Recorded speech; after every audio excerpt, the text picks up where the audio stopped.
What's up, everybody? Welcome to Wednesday. It's August 31st, and this is a little show we've got called Reserved for Bets. If you're looking at your screen right now, down below me in his favorite restaurant is Dr. Dave. Good afternoon. Hey, good afternoon. Good to see you guys. And up in the top right, clearly owning his shit, is Chad from Mental Joe Apparel. How are you, pal? I'm good, sir. How are you guys doing? That's a great shirt. I mean, how do I get my hands on one of those? I got your address. I will get you gentlemen one if you think you really want to rock one of these bad boys. It's a bold statement, isn't it, dude? Very bold, very bold. And it's it's one of those things. Hopefully, it catches people's attention, and that's what it does. It makes you kind of think. It draws a conversation at least. Well, I guess here's my question: is like you can't wear that T-shirt everywhere. Like that T-shirt doesn't go to church. That T-shirt doesn't go to the Little League games. That T-shirt doesn't go a lot of places. So where does the T-shirt go? The gym. The gym's a perfect spot for it, man. It's I rock these at the gym, or if I'm going to the grocery store or something like that. It's funny. I actually wore this to go to the grocery store after the gym this morning, and the smiles and the nods and the people going, "I got it. Yep, I get you." So it's interesting because like all of our shirts, we try to have some kind of a saying or some kind of design to them that'll bring up a conversation, or why, or where did you get that logo or that design. So it's doing what it's doing. It's creating conversations and some acknowledgement. So but yeah, church. Yep, exactly. Church. Yeah, we're not wearing this to church or a T-ball game. That's for sure. Well, you can follow at Mental Joe Apparel on Instagram and of all the other places to kind of get your hands on his apparel and support what he's doing. That would be super cool. All right. So today on our broadcast, the plan is to address a couple of different areas. Number one, intimacy and relationships. And the other thing that we're going to talk about is the idea of setbacks and how to come out of the setback, because we've all had them before. You're going to have them if you haven't already. And then, the differentiating factor is going to be who can get out of it. So interestingly enough, as Chad and I linked up today, you were talking about some setbacks recently, Chad. Yeah, I mean, as far as, again, being an entrepreneur, right? We both kind of talked about that and how frustrating at times it can be because, our expectations are probably a little bit higher at times, and those expectations make us frustrated. And, our emergency is not necessarily on anybody else's calendar, but our own calendars. And so to understand that and learn to pump the brakes, I'm learning to, okay, I made the contact, I've called. Now I've got to give them time to respond, kind of a deal. But because this is such a passionate thing for me, being Mental Joe Apparel, and I look at it in terms of, there's 20 to 22 veterans a day that kill themselves from suicide. So the quicker I can grow my company, the quicker the message will get out. More people will see things, we'll raise money, and hopefully, that turns into saving lives. So my setbacks are probably not as gnarly as some, but I take them that way because it's a personal mission for me to make sure we see this through and help as many individuals as we can. Well, the reason that I like this topic so much, and Dave, I want to bring you in on this, is because oftentimes they feel like setbacks because things aren't happening on our time frame, and it's really not necessarily a setback, but maybe a better way to put it is a course correct, or having to try to find a different avenue that you hadn't seen in the past before. But Dave, I love your opinion on setbacks. Yeah, is it actually a setback, or is it just Right. that you're impatient and that you're in a hurry for things to be a certain way, and you just got to take a deep breath and kind of go with the flow with it, and not stress yourself out, insisting that things be on a certain timetable that the rest of the universe is not on board with. Yeah, I mean, a perfect example of that is I've been working with a manufacturer here in the U.S. to get our stuff private labeled since February. Here we are, September will be tomorrow? I still don't have my private label shit. So that has been driving me nuts because I feel, once I have a private label and we got our things dialed in, it's a lot easier to walk into some place to try to get your stuff on a shelf, or pitch yourself to a boutique store because you have your own label. It's not you're just throwing a saying on a t-shirt and calling it your own kind of a deal. So just what you said, taking a step back. I've learned once I breathe and take a couple steps back, it's weird. It's like I almost get a succession of boom, boom, boom, boom. A lot of things happen real quick. Address all those, and then there's like another lull of, okay, now I'm waiting on people here again. Right. Yeah. And don't you both agree? Go ahead, Dave. Go ahead.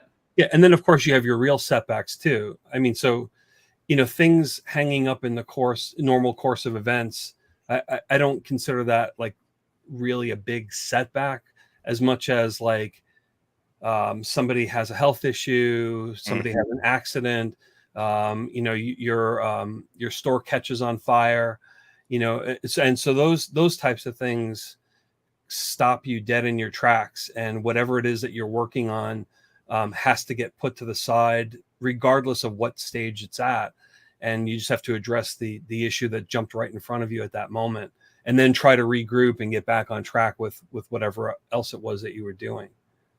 Yeah, so we kind of titled this "How to Handle Setbacks," and so I'd love to pass out some tools, and I don't mind going first and offering up mine, which is something that I had to work on a long time, and that was this idea of stop taking the setback personally. Like people are out to get you, and it's like it would be so easy to be pointing fingers at this private label thing, right, Chad, and be like, what do these guys have against me? Like, why can't they see my vision? Like, why won't they do what I want? And can you see what I'm talking about? Like, you're thinking it's so personal, and it's not personal for them. They just don't have the capacity or the time, or it doesn't share their vision, or it's not in line with what they want. And so shoot over a couple of your guys' tools. That's my number one, is stop taking the setback personally. What's your expectation?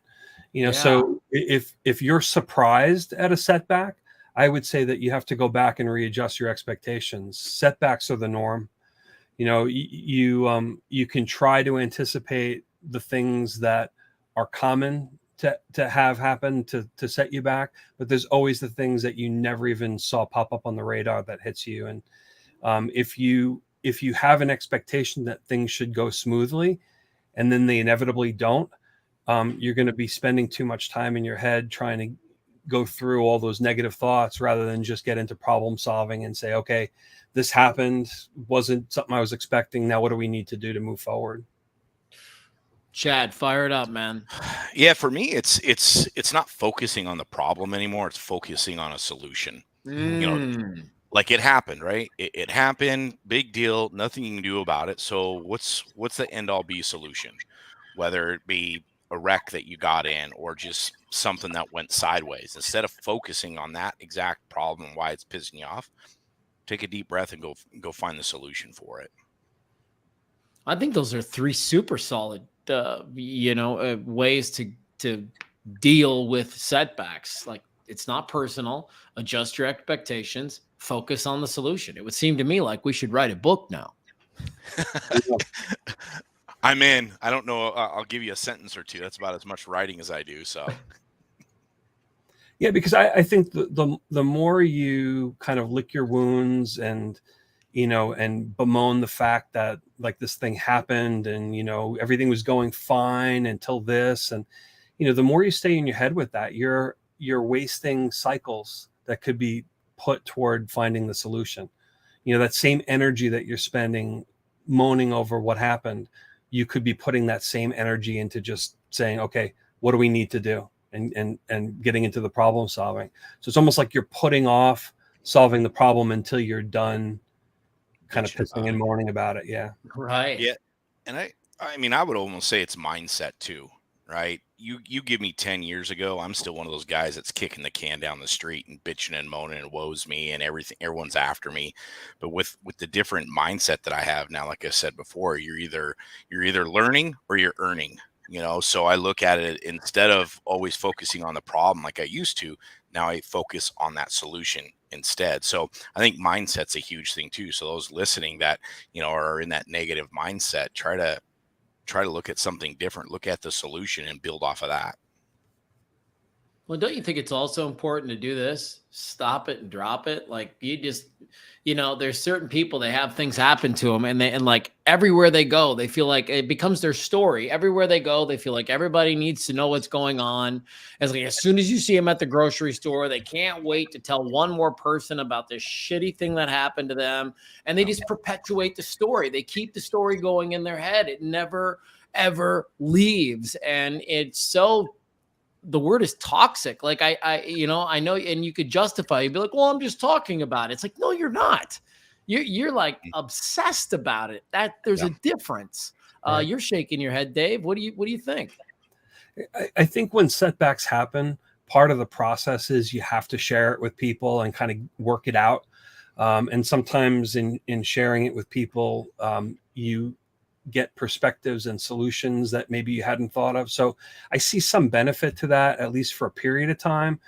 But just like, you know, with grieving, like there's a period of time to do that, and then you got to move on. So not everybody is at a mindset where they can just jump into problem solving immediately when something comes up. You know, you have to bitch and moan a little bit about it and kind of work it out. But if you're stuck there, you're really not doing yourself any favors.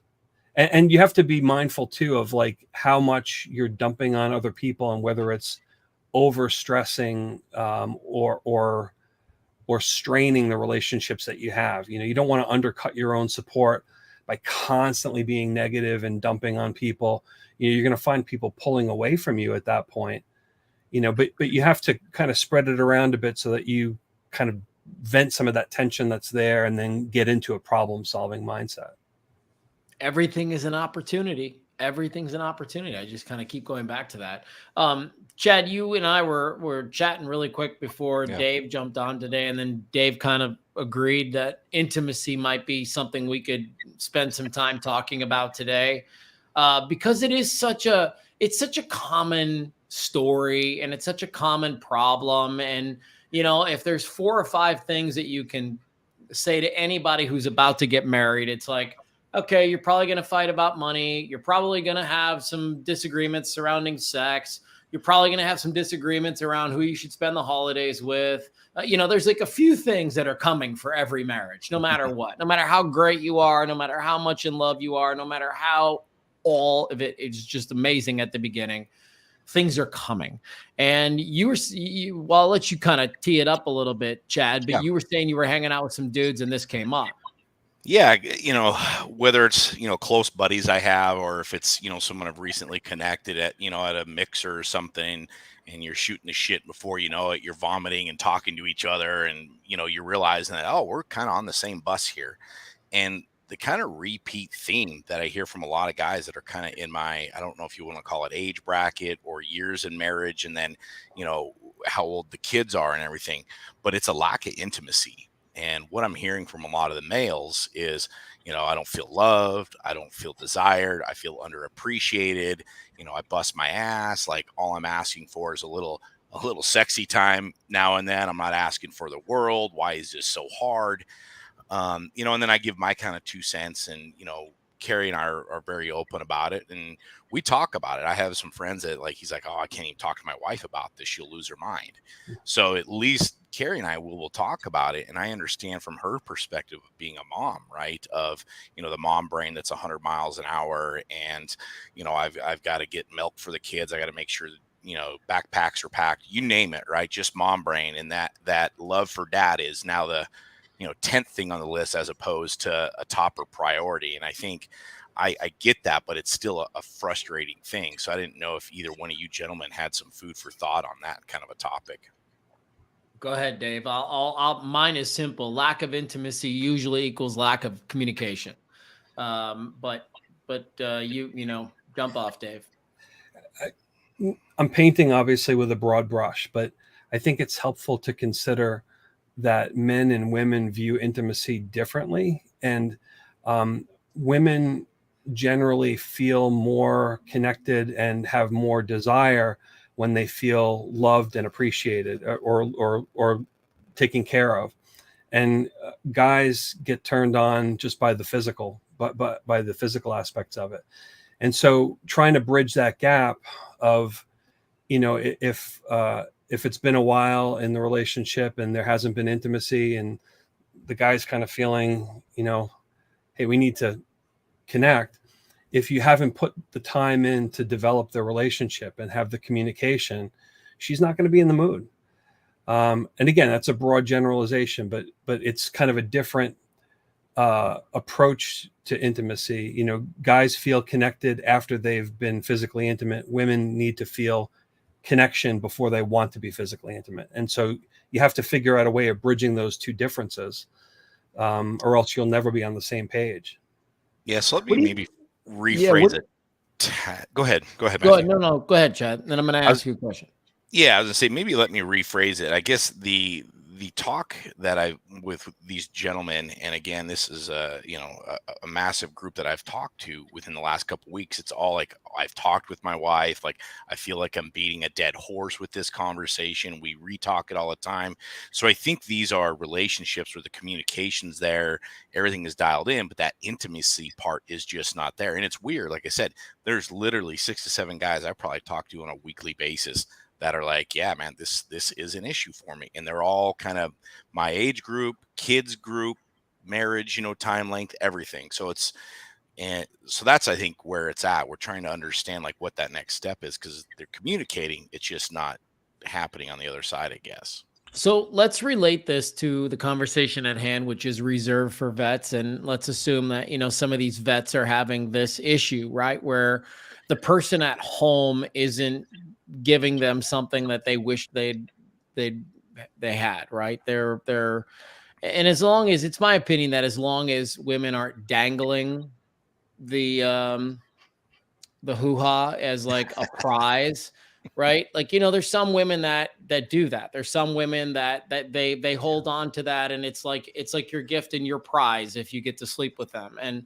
if you're really in a relationship, a beautiful, loving relationship, you understand that that's a shared intimacy piece. And so I wanted to say, like it says right there on Chad's shirt today, own your shit. Let me ask you, are you the kind of guy she wants to sleep with?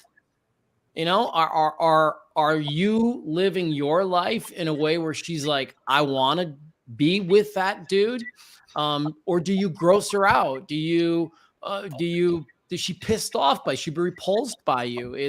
You know what I mean? Have you stopped taking care of yourself in a way where you've completely let yourself go? I think all of those things are at play. And when you're experiencing the lack of intimacy, and I can only speak for my own experience, right? But I don't really know that I was doing everything that I could and should have been doing to make her want to be with me in that way. I don't know that we had all the date nights that we needed. I don't know that we had all the conversations that we should have been having. I don't know if I was doing little things anymore, like just holding her hand.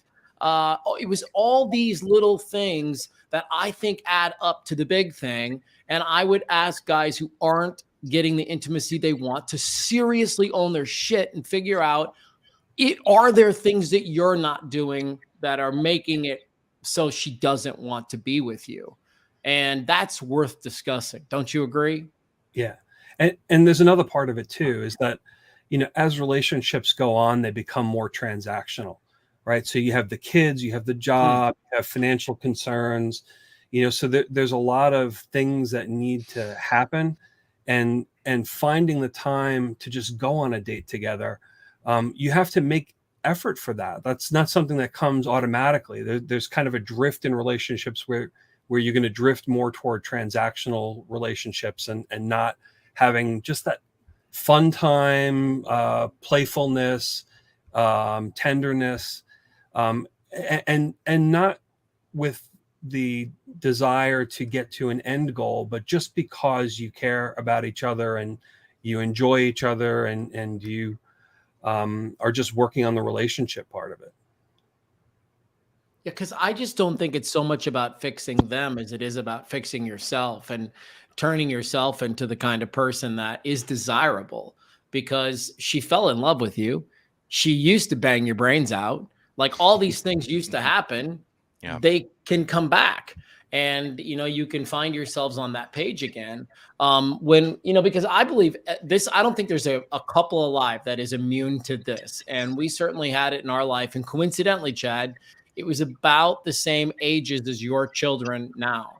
And there is, I remember going through my marriage classes, and they said the top three biggest times for divorce in relationship are year 3, year 22 or 23, and then year 7. And it's that whole 7-year itch that everybody talks about, where the kids are in such a tough spot. I mean, you are literally on 24/7 suicide watch. Like at any moment they could kill themselves. And so there's so much at play there. And moms traditionally are picking up so much of the slack. I don't know about you two, but my wife's the one that gets all their lunches together. She's the one that's talking to their teachers. She's the one that's doing this. She's doing that. She's signing them up for everything. And, I didn't have quite a hand in that. That's something that she decided to take over. But that's that other piece for me. That's what's like, own your shit, right? Like, is she so exhausted by handling all of these things by the end of the day that she doesn't have anything left in the tank? That's a possibility. So what can you take off of her plate that will allow her to experience some freedom? Can you say to your wife, I'll take the kids for a couple hours. Why don't you just go see a movie? Or why don't you just call up your girlfriends and go have some coffee?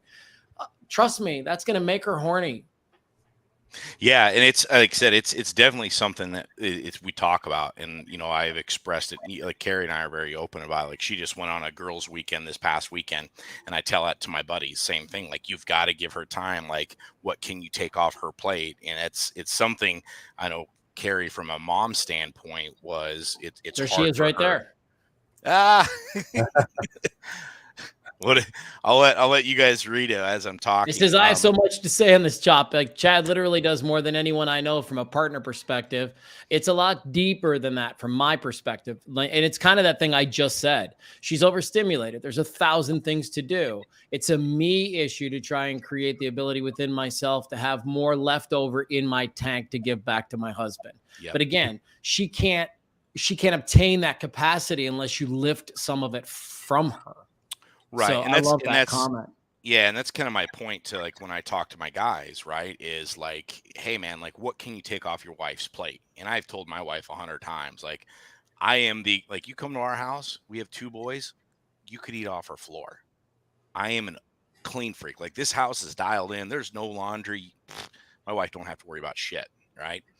But then there's those other things, like I said, that I think it's some of that mommy brain that they're giving so much to the littles that the capacity at night is shut off. Whether you take more off the plate or not, I think what more of the guys that I'm hearing from are just kind of searching for, because a lot of these guys I talk to, they're doing, hey, the mom's gone for a weekend. Hey, the mom's doing this. So they're all kind of fishing for like, what else can I do? I'm doing everything I can as a male for my other partner, but I'm not getting this reciprocated at all, if that makes sense. So I think to what you're saying, Matthew, a lot of the guys are doing that and they're owning their shit, but they're just kind of like, there's still a missing piece there. And like really? I said, it's weird because it's over a, there's at least 10 dudes within the last 2 weeks I've talked to that this is like a huge issue within their relationships.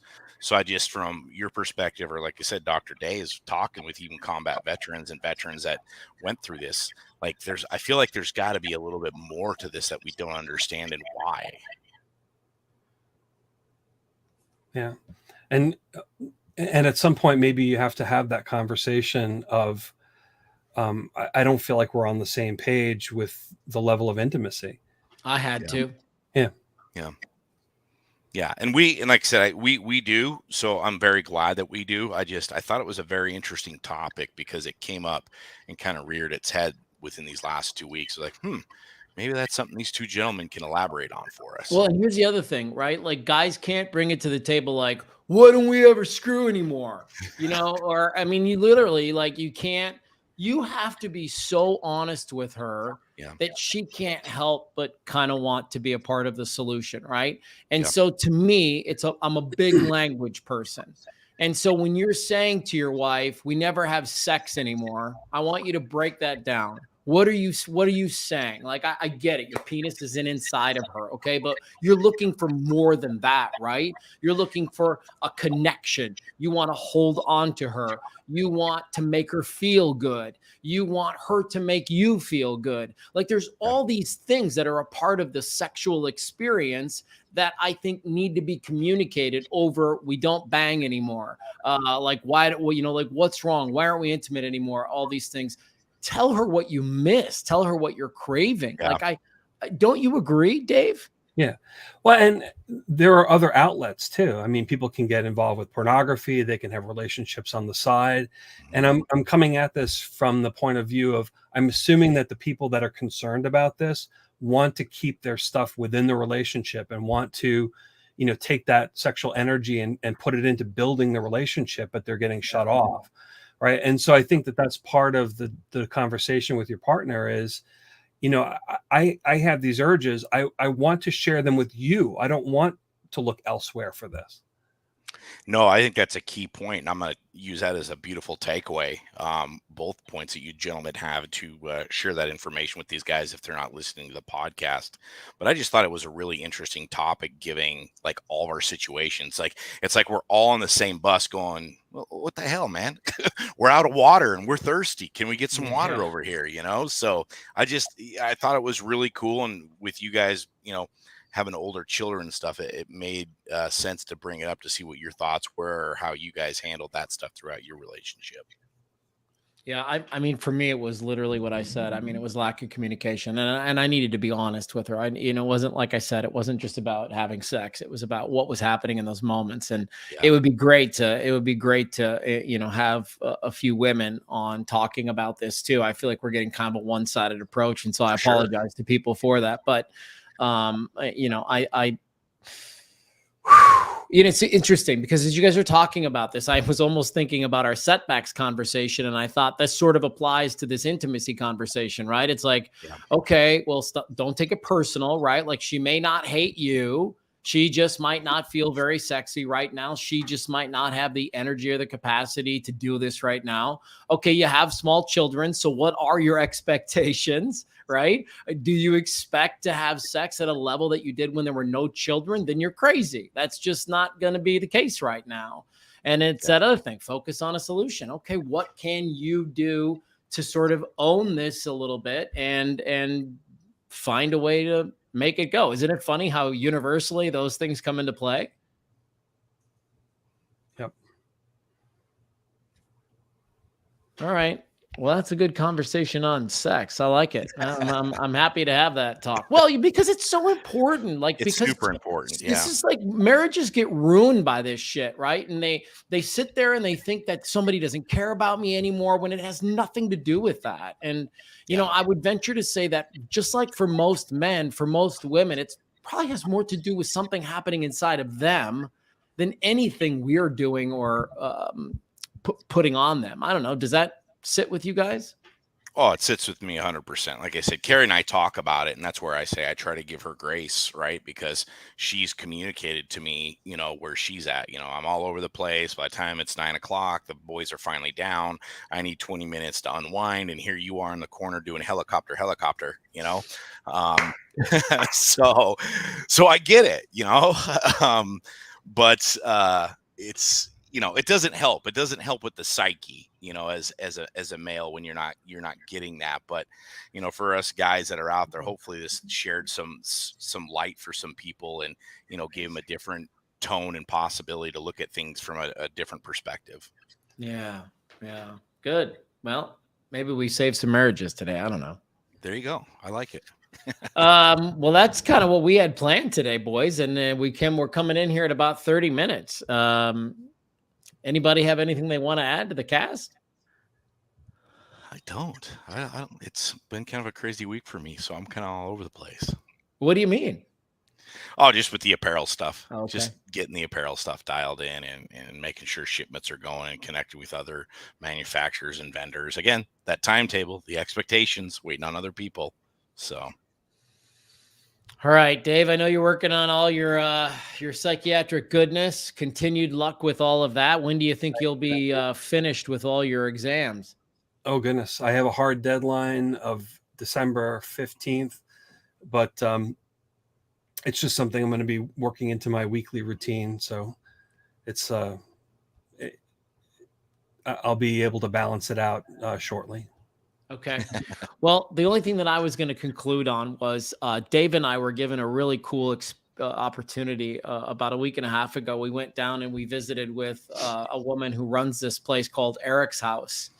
And Eric's House is a grief and addiction and sort of unexpected trauma, I guess, center, place, home, where people who have experienced those things can go for help, and they can go for assistance, and they can go for some peer therapy and some peer tutoring and that kind of a thing. But I was really taken back by the woman that we talked to. Eric was a gentleman who'd passed away, and she started this in his honor. And it's really pretty exceptional what she's been able to accomplish in the few years that she's got it running. But Dave, I wanted to get your afterthoughts on our conversation with her about how this could help so many people.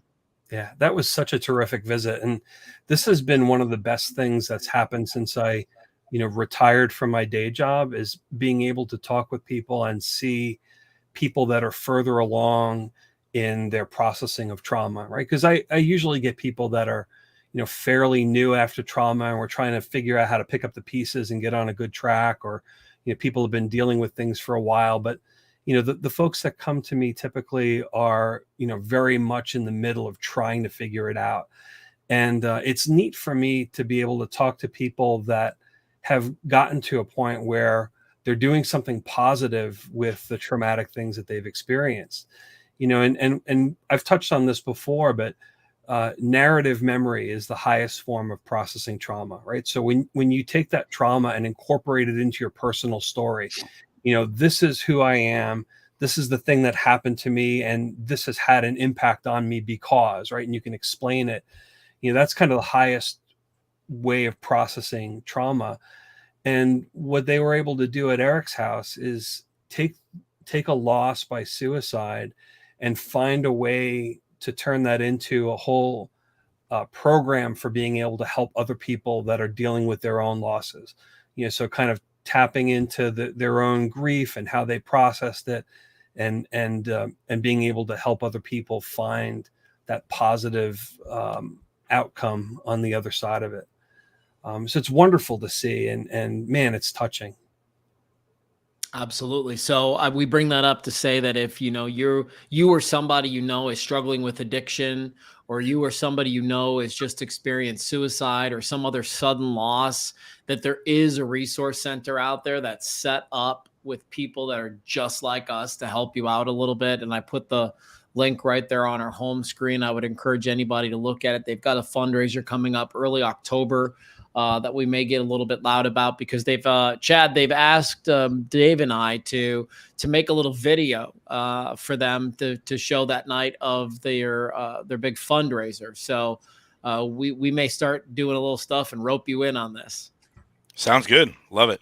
Yeah. All right, cool. Well, go visit Eric's house when you get a second. If you feel like that speaks to you, stop being the helicopter guy in the corner. That's super weird.